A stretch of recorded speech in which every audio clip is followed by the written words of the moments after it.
Number 1 channel के number 1 show कच्चा चिट्ठा में आप सभी का स्वागत है। आपके साथ मैं हूं सबीना तामंग देशमुख।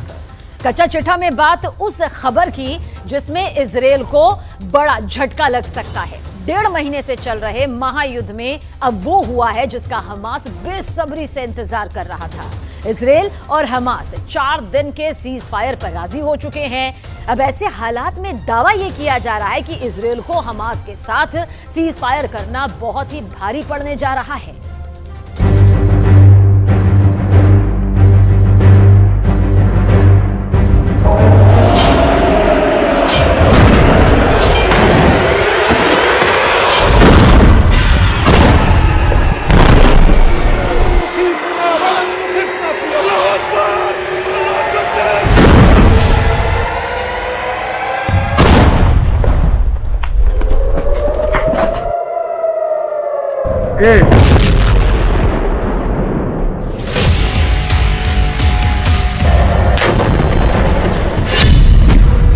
गाजा युद्ध में पहली बार जीता हमास।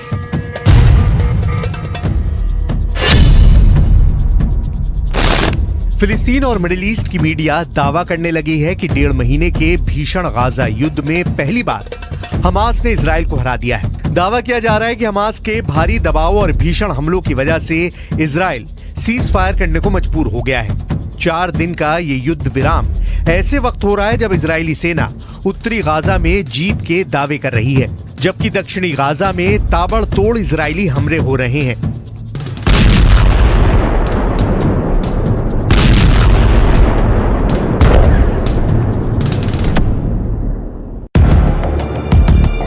दक्षिणी गाजा का खान यूनिस शहर इजरायली हमलों से बुरी तरह से तबाह हुआ है। ऐसे वक्त में इजराइल हमास के साथ सीज फायर को क्यों तैयार हुआ, इस पर पूरी दुनिया में खलबली मची हुई है। दावा तो यहाँ तक किया जा रहा है कि हमास चीफ इस्माइल हानिया और हमास के टॉप कमांडर और नेता याहिया सिनवार ने अपनी शर्तों पर इजराइल को सीज फायर करने के लिए झुका दिया है। प्रधानमंत्री नेतन्याहू और उनकी युद्ध सरकार में शामिल कई मंत्री इस फैसले से बेहद नाराज हैं।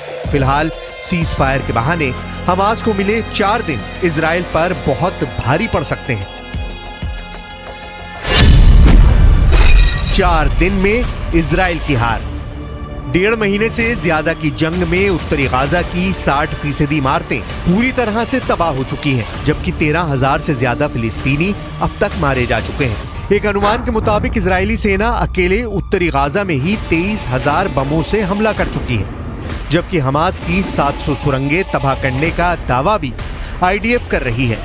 लगभग 18,000 ठिकाने हमास के तबाह करने का दावा इजराइल का रक्षा मंत्रालय कर चुका है। ऐसे हालात में क्या इस दावे पर यकीन किया जा सकता है कि 200 से ज्यादा बंधकों को बचाने के लिए इजराइल ने हमास के साथ सीज फायर पर समझौता किया है, जबकि खुद प्रधानमंत्री नेतन्याहू कह चुके हैं कि हम हमास के साथ किसी भी तरह का समझौता नहीं करेंगे और ना ही पूर्ण युद्ध विराम करेंगे। अगर इजराइल ऐसा करेगा तो यह हमास के सामने सरेंडर करने जैसा होगा, आतंकवादियों के सामने हार मानने जैसा होगा। तो फिर इजराइल हमास के साथ 4 दिन के सीज फायर पर तैयार क्यों हुआ है? जरा इस पेचीदा पहली को भी समझ लीजिए और इजराइल की चाल को भी समझ लीजिए। इजराइल के प्रधानमंत्री बेंयामिन नेतन्याहू ने ऐलान कर दिया है कि भले ही दुनिया भर की मीडिया सीज फायर पर बढ़-चढ़ कर दावे करे, लेकिन ये बिल्कुल साफ है कि युद्ध नहीं रुकेगा, हमले नहीं रुकेंगे। सीज फायर का मतलब युद्ध रोकना नहीं है, बल्कि बंधकों की रिहाई के लिए एक रास्ता निकालना भर है। इधर कुछ मीडिया रिपोर्ट्स में दावा किया गया है कि इजराइल ने बेहद चालाकी से 4 दिन का वक्त सीज फायर के नाम पर ले लिया है, क्योंकि उत्तरी गाजा के बीचों बीच हमास के लड़ाके इजरायली सेना के टैंकों और पैदल सेना पर भीषण हमले कर रहे हैं। इजरायली सेना समझ नहीं पा रही है कि आखिर हमास इजराइल के इतने भीषण हमलों के बावजूद इजरायली सेना पर हमले कैसे कर रहा है। कुछ रिपोर्ट्स के मुताबिक इजरायली सेना उत्तरी गाजा में फिलिस्तीनी आतंकवादी समूह अल कुद्स ब्रिगेड को पूरी तरह से खत्म करना चाहती है, क्योंकि अल कुद्स ब्रिगेड ने उत्तरी गाजा में इजरायली टैंकों को तबाह करके रख दिया है। अल कुद्स ब्रिगेड इजराइल के 50 से ज्यादा टैंकों को तबाह करने का दावा कर रही है। अभी तक गाजा युद्ध में इजराइल के 70 से ज्यादा सैनिक मारे जा चुके हैं, जिनमें कई कमांडर लेवल के अफसर हैं। अल कुद्स ब्रिगेड के लड़ाके आईडीएफ टैंकों पर बेधड़क रॉकेट लॉन्चर से हमले कर रहे हैं।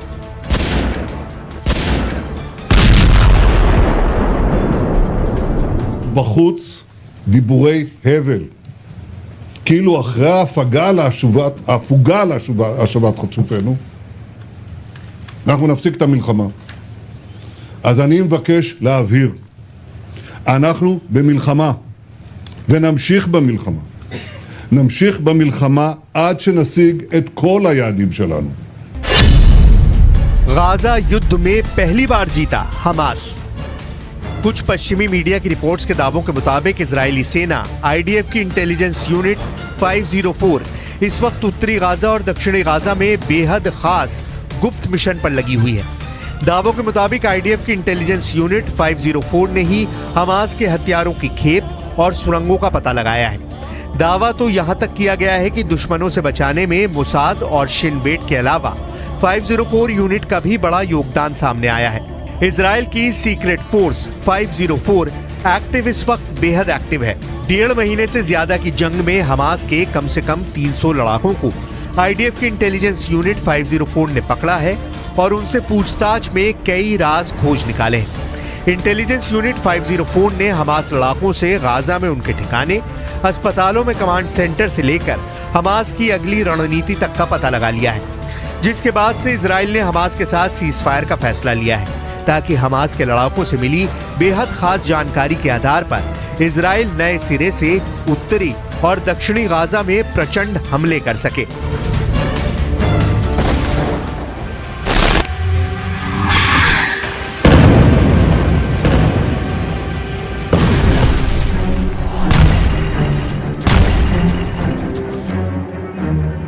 अब सवाल उठता है कि क्या हमास को नहीं पता होगा कि इजराइल सीज फायर के नाम पर उनके साथ खेल रहा है? तो जवाब है बिल्कुल।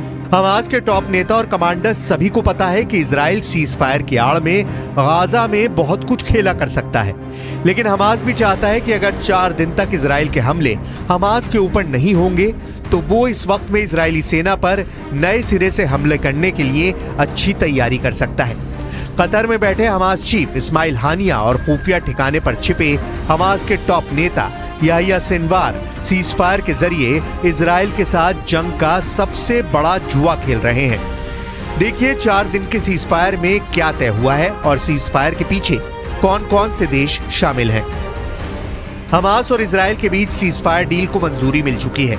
इजरायली कैबिनेट ने हमास के साथ डील को मंजूरी दे दी है। 4 दिन के लिए बंद हुए इजराइल हमास की जंग में 30 बच्चों समेत 50 बंधकों की होगी रिहाई, जबकि 300 तक फिलिस्तीनी कैदी भी इजराइल छोड़ेगा। इजराइल अपने बंधकों को छुड़ाने के लिए कई तरह की शर्तों पर सहमत हो गया है। हमास के नेता याहिया सिनवार की ओर से रखी गई शर्त को भी इजराइल मानने को तैयार हो गया है। इस शर्त के मुताबिक युद्ध विराम के हर दिन 6 घंटे के लिए गाजा हवाई क्षेत्र में इजरायली ड्रोन नहीं उड़ेंगे।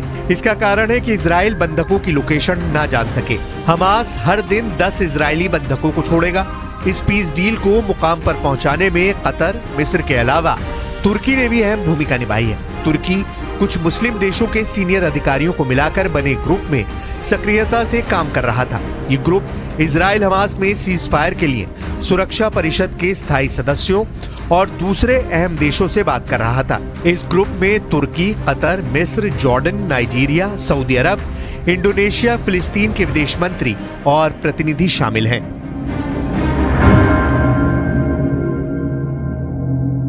Hamas have a dubious record with regard to holding fire in the past. They've utilized these types of pauses in the past to conduct more killing and abduction. So we need to be very strong in our defensive position. Cease fire नहीं, ये surrender है।